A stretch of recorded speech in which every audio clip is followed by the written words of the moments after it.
If I had to offer up one Honda film, I think for like serious consideration, it would probably be his Attack of the Mushroom People. It's the one that's the creepiest idea.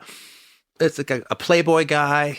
He's got a bunch of rich friends, and they're on this yacht, and they're just chilling out on this yacht on a little vacation, sailing around, and somehow they just get shipwrecked on this island.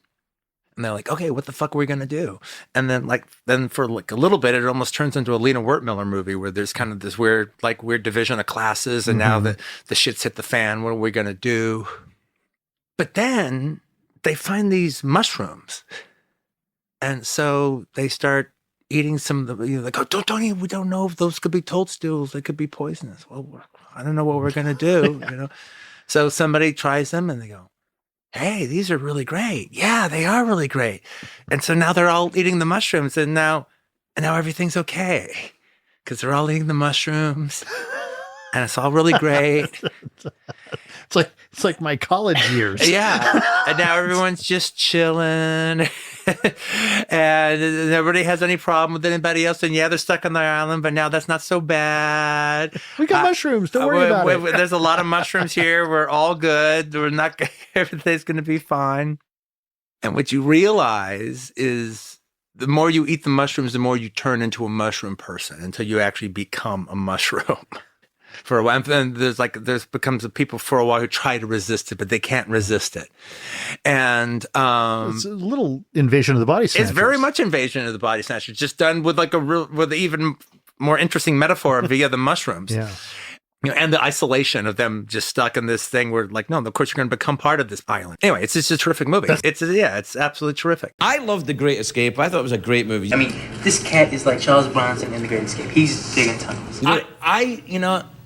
Great Escape not only was one of my favorite movies of all time, it has one of my favorite endings of all time. Yeah, I know, that ball against the thing. And, and the wee Scottish guy that was next to Steve McQueen. I like that little He goes guy. crazy. I love the Scottish guy. Yeah. And then, but also that was actually the first film that I ever bought on VHS. All right. When I was like still a kid, and my mom bought me a VCR, and she said, you can buy one tape. And this is like when tapes cost $89. Right. All right, it's crazy now. All right. And I was like, I want The Great Escape. I mean, this cat is like Charles Bronson in The Great Escape. He's digging tunnels. And to be able to watch, because they actually showed The Great Escape in America like every year on TV, like split in two. Yeah. In Britain too, what they do is show it every Christmas. And I always watch, because at the end with the motorbike scene, Steve McQueen got so bored waiting around, he dressed up as a Nazi and chased himself. Yeah, right. Isn't that awesome? And one of those things is like, I couldn't believe it. Oh my God, I can watch The Great Escape anytime I want. I love it was that. the magic of VCR. That's all right, great. at that time. We're totally out of time, Quentin. I'll come back and see us anytime. I promise. Quentin Tarantino, everybody. We'll be right back with Laura Fraper.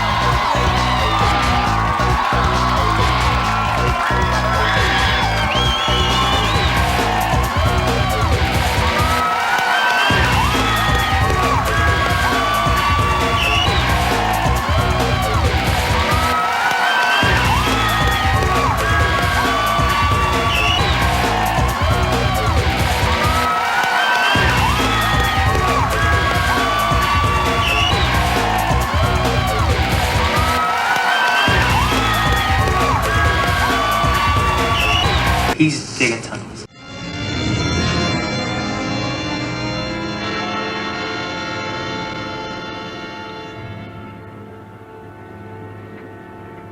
In the 60s and early 70s, there became a whole spate of movies that most people didn't know about, but they kind of found them on late night television. And they weren't maybe even 100% sure what it was they saw.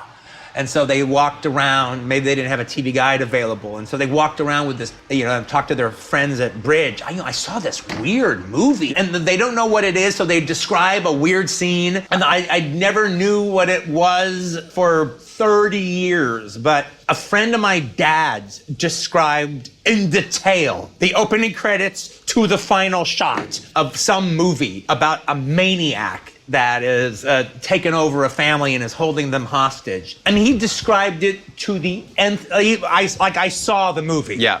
It took me 35 years to realize what movie he was talking about. He was talking about Arch Hall Jr. in The Sadist.